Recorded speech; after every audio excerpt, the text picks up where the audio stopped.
Bien, hermanos, estamos en esta serie de mensajes tituladas En sus pasos, mensajes y dramas, que va a durar hasta la resurrección de Cristo, el domingo de resurrección. Hemos tratado desde, vamos a decir, su nacimiento prácticamente, ver algunas partes de la vida de Cristo, lógicamente no pueden ser todas, pero algunas partes de la vida de Cristo, en su biografía, en su caminar en la tierra, de los cuales podemos sacar un testimonio poderoso como ejemplo a nuestras vidas. Sabemos definitivamente que el Señor Jesús, su misión más importante, su gran misión fue venir a este mundo para morir por nuestros pecados. Pero lo cierto es que no solamente murió por nuestros pecados, sino que Él vivió durante este tiempo aquí en la tierra y nos dejó de esa manera un testimonio. Podemos decir que siendo Jesús el hombre perfecto, es una meta en nuestras vidas, alguien a quien imitar, alguien como que queremos ser como Él.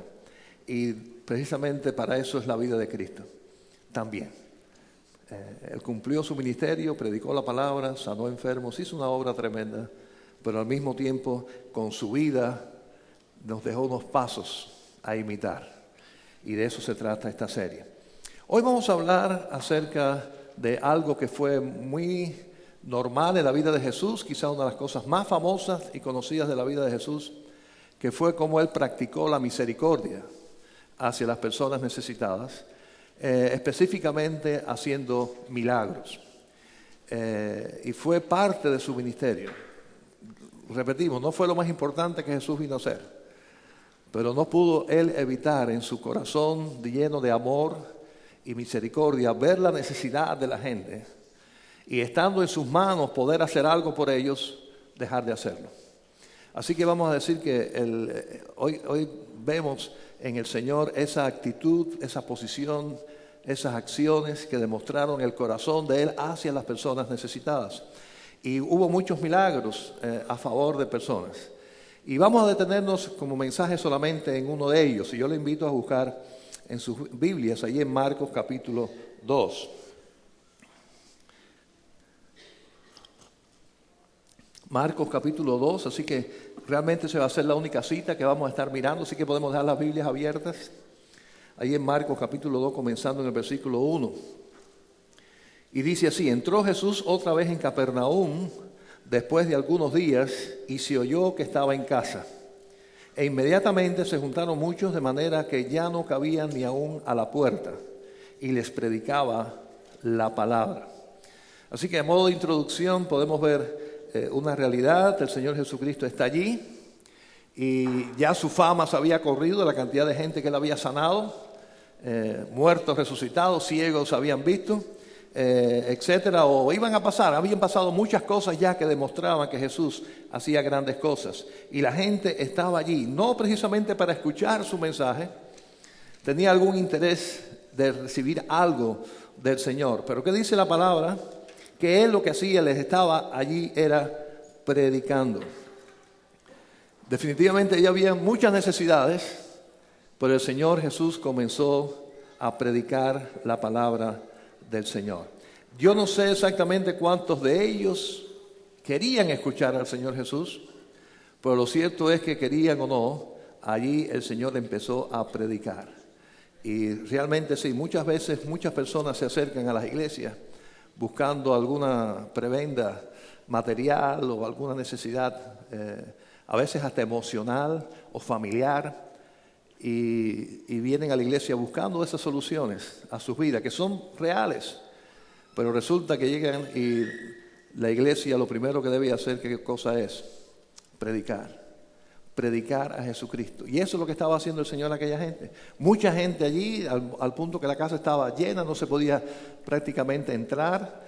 Todos estaban allí buscando algo o esperando algo, y lo que están escuchando es el mensaje. El mensaje de la razón principal por la cual el Señor vino, el mensaje del Evangelio. Cristo está allí predicando.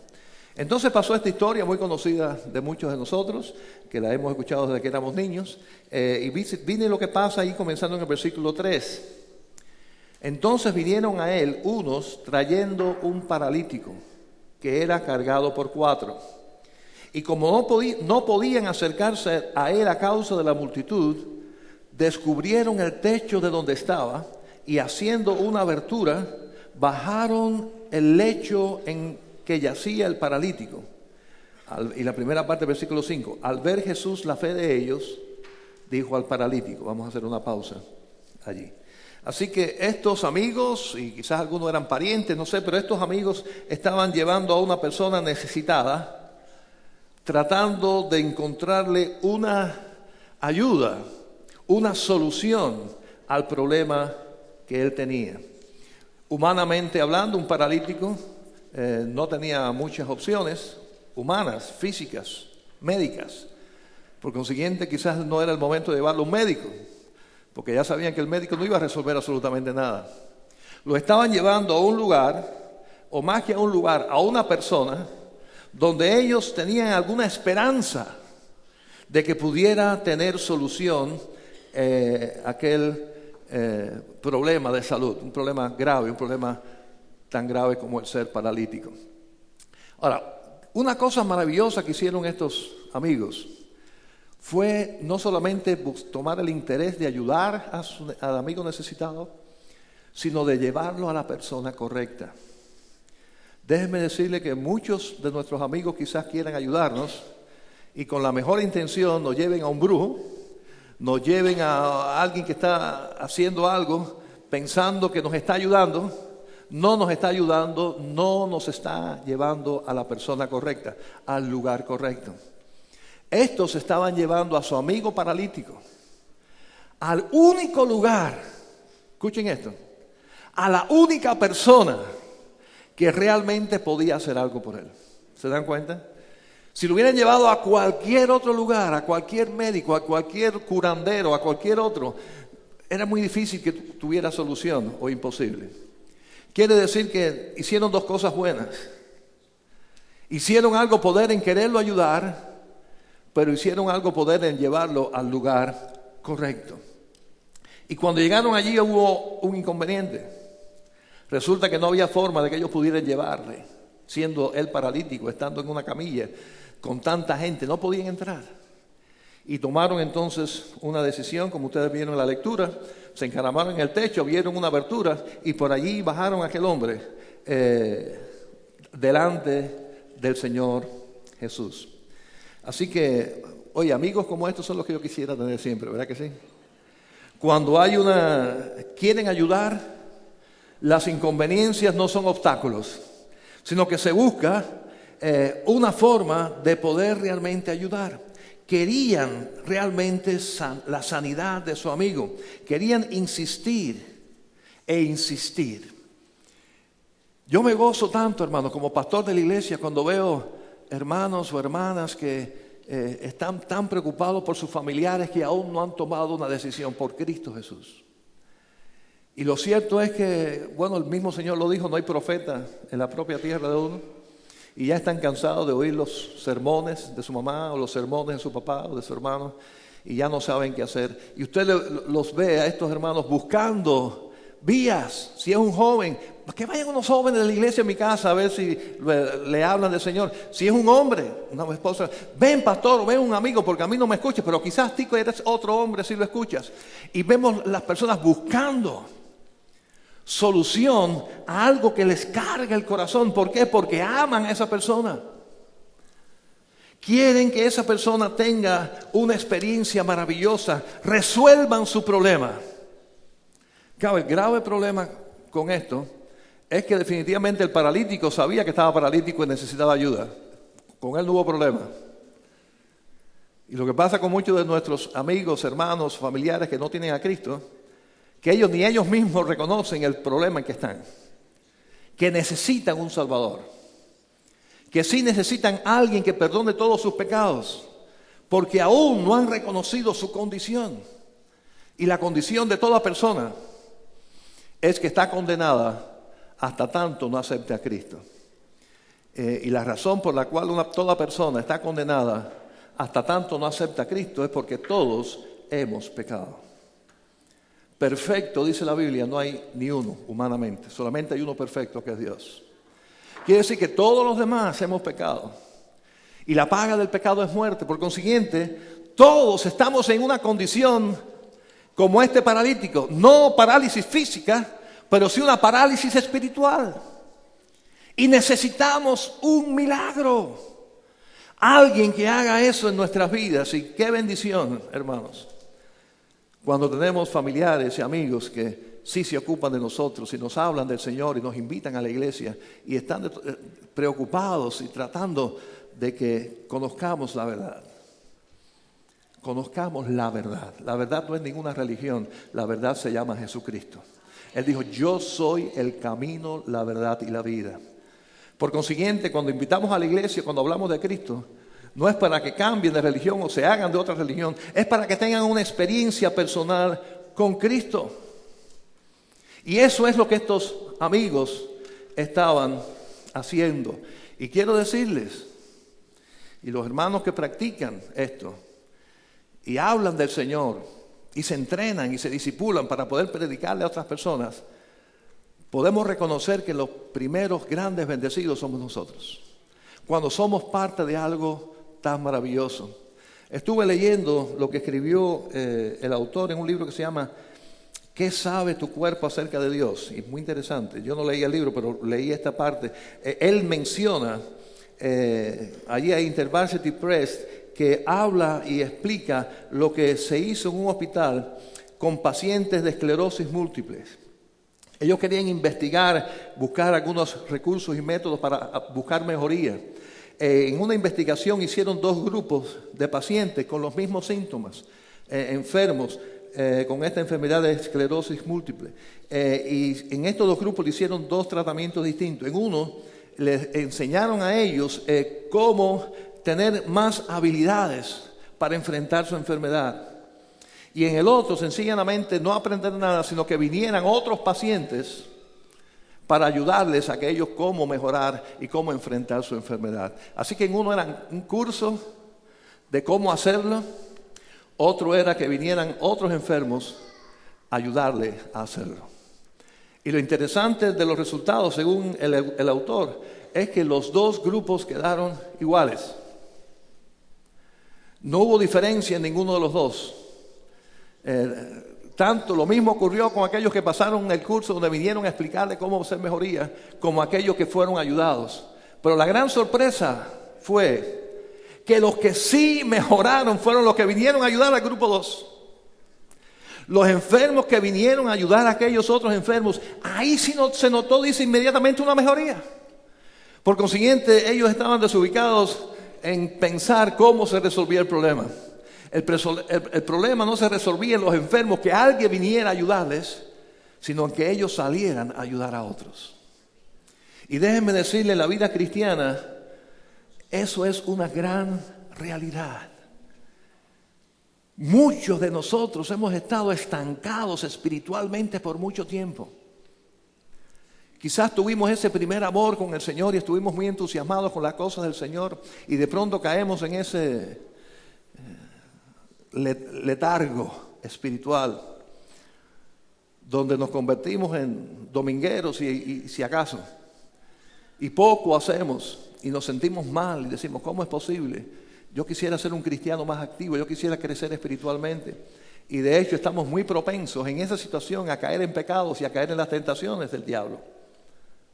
Bueno, la solución, mi hermano, es sal a hacer otros, sal a ayudar a otros, sal a predicar el evangelio, sal a ser parte activa de la obra del Señor. Y cuando hacemos eso, decimos, bueno, los primeros beneficiados pueden ser aquellos que van a escuchar, y es verdad. Pero resulta que de pronto ahí viene nuestro despertar. Y de nuevo tenemos el gozo del Señor y el gozo de seguirle. Y vemos que crecemos espiritualmente.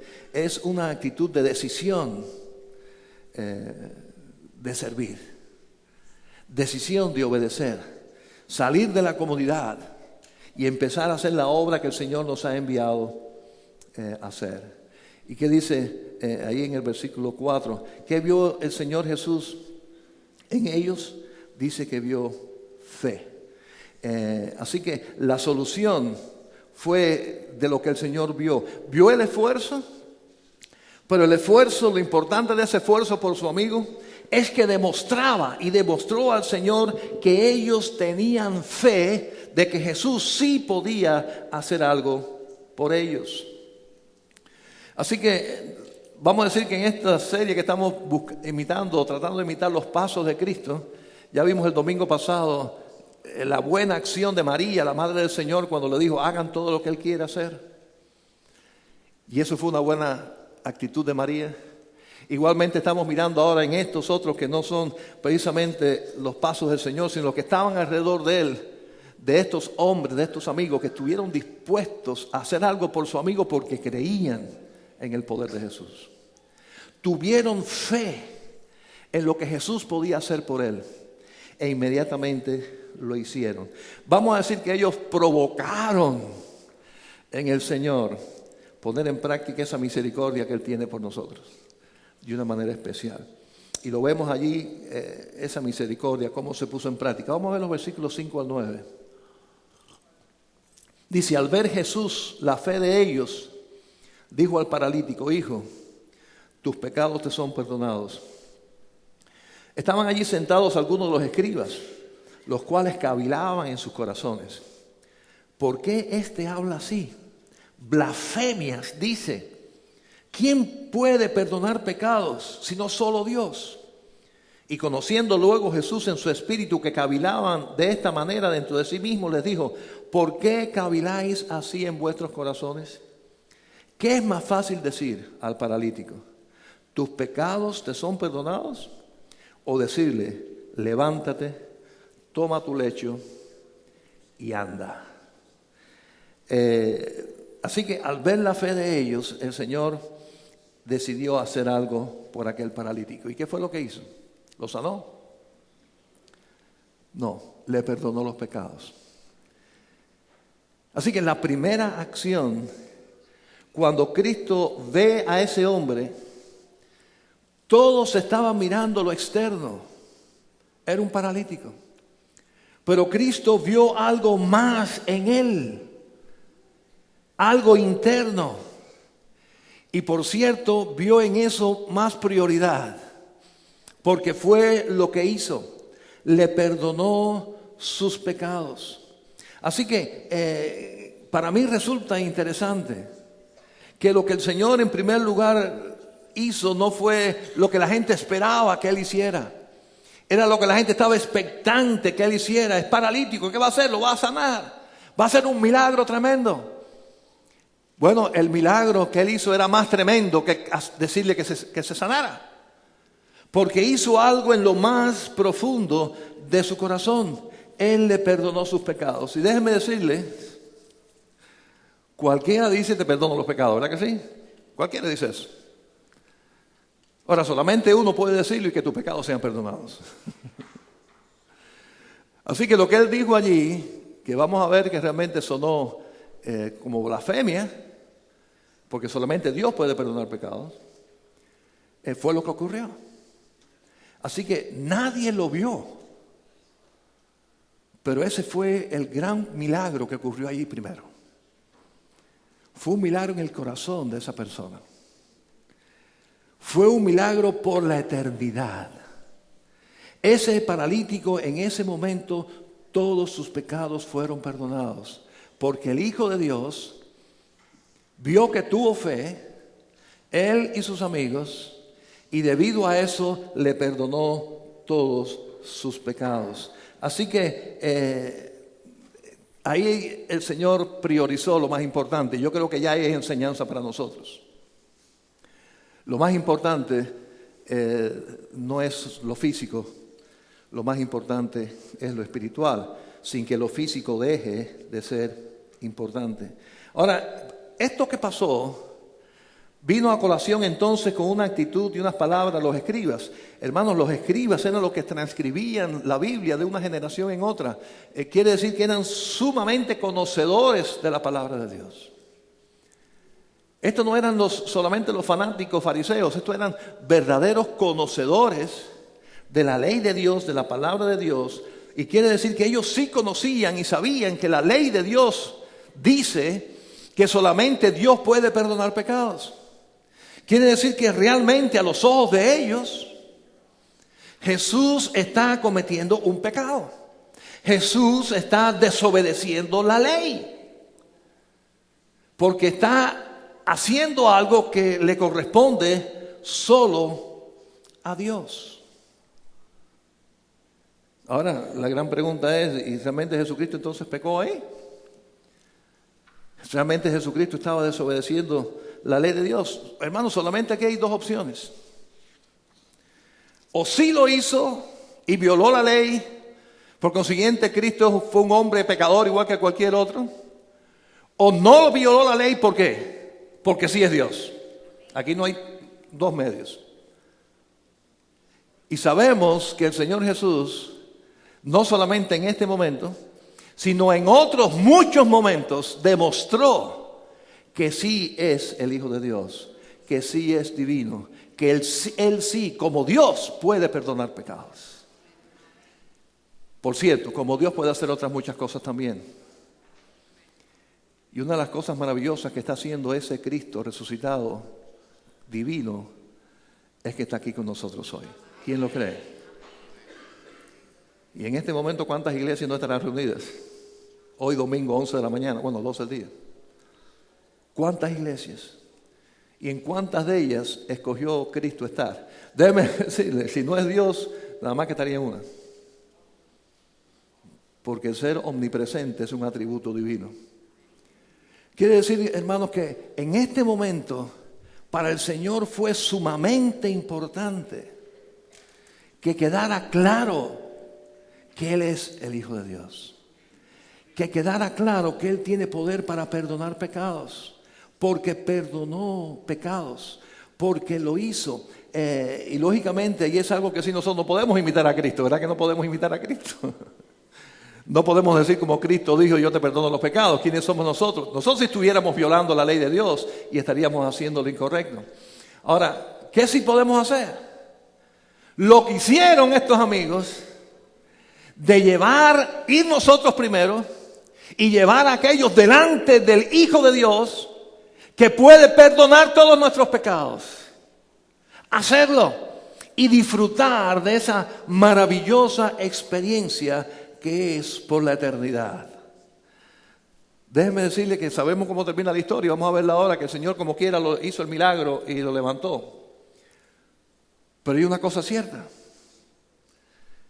Se murió como quiera, ¿no? Todos los que recibieron milagros de Cristo se murieron. Los muertos que resucitaron se volvieron a morir. Ninguno está vivo. A todos les llegó su hora. Y déjeme decirle, muchos de esos beneficiados de los milagros del Señor Jesús en sus cuerpos, si no aceptaron a Cristo, si sus pecados no fueron perdonados, no están en la vida eterna, no tuvieron la vida eterna. ¿Se dan cuenta por qué es más importante resolver lo espiritual?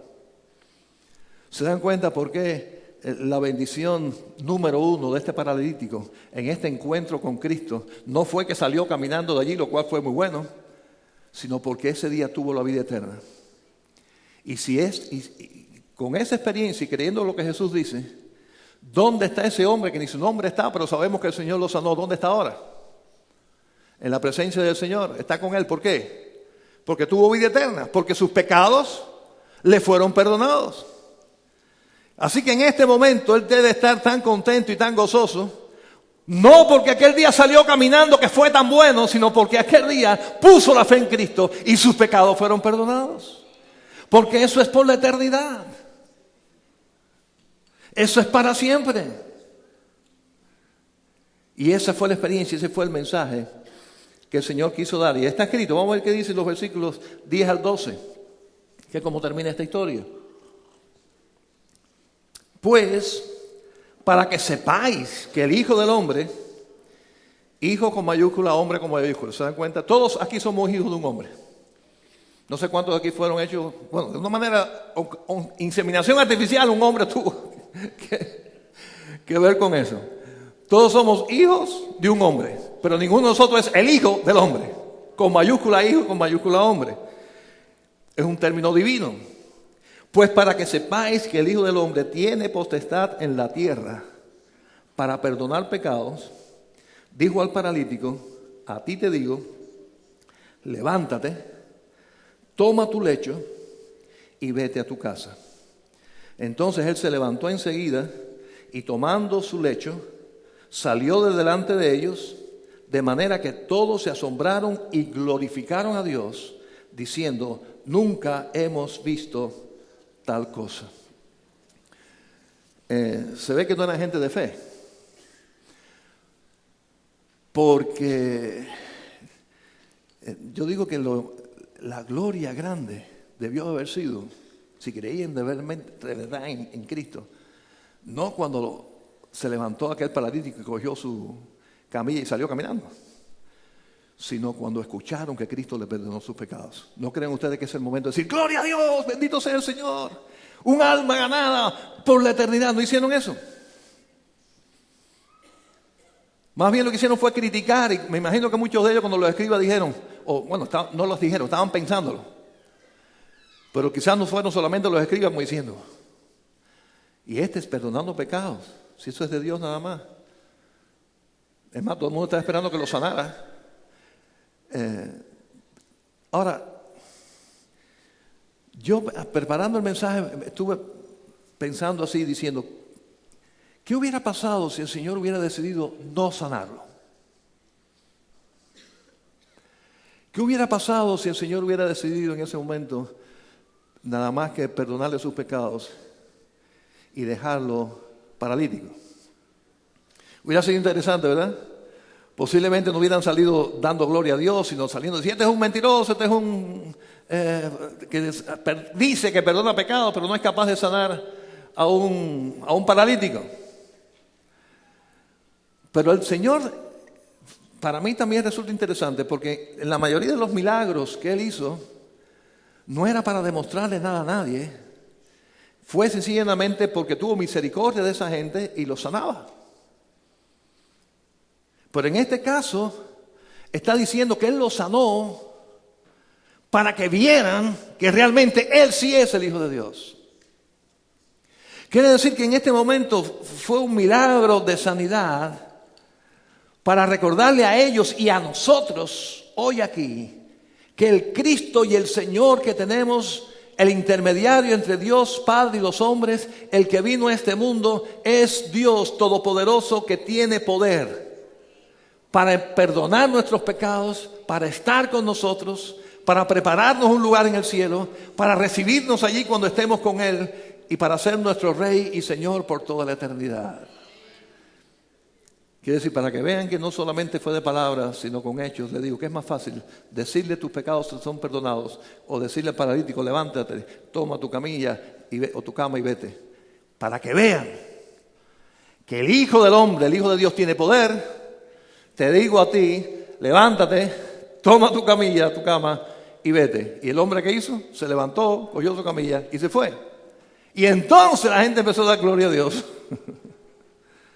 Cuando vieron el milagro, cuando vieron algo increíble, eso trajo adoración. Ahora bien,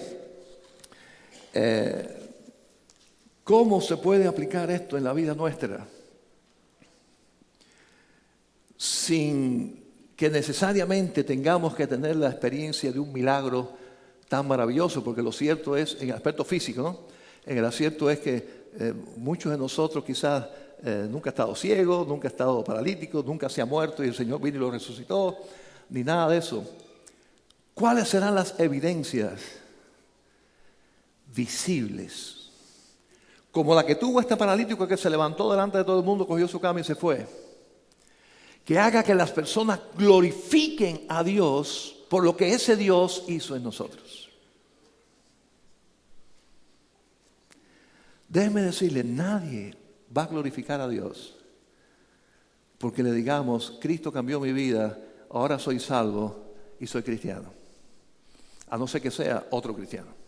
¿Me sigue? Otro cristiano va a decir, gloria a Dios. Alguien que no es cristiano va a decir, ya te lavaron el cerebro, ahora tienes que estar ahí todos los domingos y tienes que hacer esto y tienes que hacer lo otro. Y empiezan a criticarte. Ahora, ¿qué pudiera pasar? que sea visible, tan visible como un paralítico que se levante y salga caminando, que pase en nuestras vidas, que demuestre también que alguien todopoderoso hizo algo en mí. ¿Dónde? ¿En qué momento? ¿Qué puede ocurrir? Bueno, eso ocurre cuando hay una verdadera transformación en nuestra vida. Eso ocurre en los que nos han conocido siempre. Ocurre con nuestros amigos, nuestros vecinos, nuestros familiares, que sabían y conocen bien cómo somos. Y de pronto dicen cómo era. Ya no es así. Y de pronto dicen, ¿cómo es posible? Esta persona hasta habla distinto. ¿Cómo es posible si esta persona era un vicioso? ¿Cómo es posible si esa persona tenía esta forma de ser y ahora es totalmente una nueva persona? Hasta en la forma de hablar, hasta en la forma de mirar, hay algo distinto. Algo le pasó a este hombre o a esta mujer. Y es bueno. ¿Y qué pasa? Gloria a Dios. La verdad que lo que no pudo la mujer, lo que no pudo sus amigos, lo que no pudo un médico, lo que no pudo nadie, ese Cristo que Él dice que tiene, Él sí lo hizo. Y hay obras y hay milagros. El Señor sigue haciendo milagros. Claro que sigue sanando gente, no digo que no. Sigue sanando gente y sigue haciendo cosas maravillosas. Es el mismo Dios, el mismo poder. Pero lo cierto es que cualquiera de nosotros que puso la fe en Cristo, además del principal milagro de que nuestros pecados fueron perdonados, nos dio una vida nueva. Nos dio una nueva visión de la vida. Nos dio nuevos sueños, nuevas intenciones, nuevos deseos. Y cuando eso ocurre, hermanos, la gente tiene que decir de verdad que hay un Dios en el cielo. Porque oye, cambiar a fulano o a fulana, y yo diría que lo principal testimonio es decir, y lo he dicho muchas veces, si Dios hizo el milagro en mí y me hizo una nueva persona a mí, lo puede hacer con cualquiera. Y esa es la obra del Señor, esa es la misericordia de Dios obrando. Y es la misericordia que debe de primar en nosotros. Yo creo que como enseñanza principal de esta parte de la vida de Cristo, en cuanto a cómo Él practicaba la misericordia, debe motivarnos a los que somos cristianos a tener también ese tipo de misericordia. Hay tantas personas en su necesidad.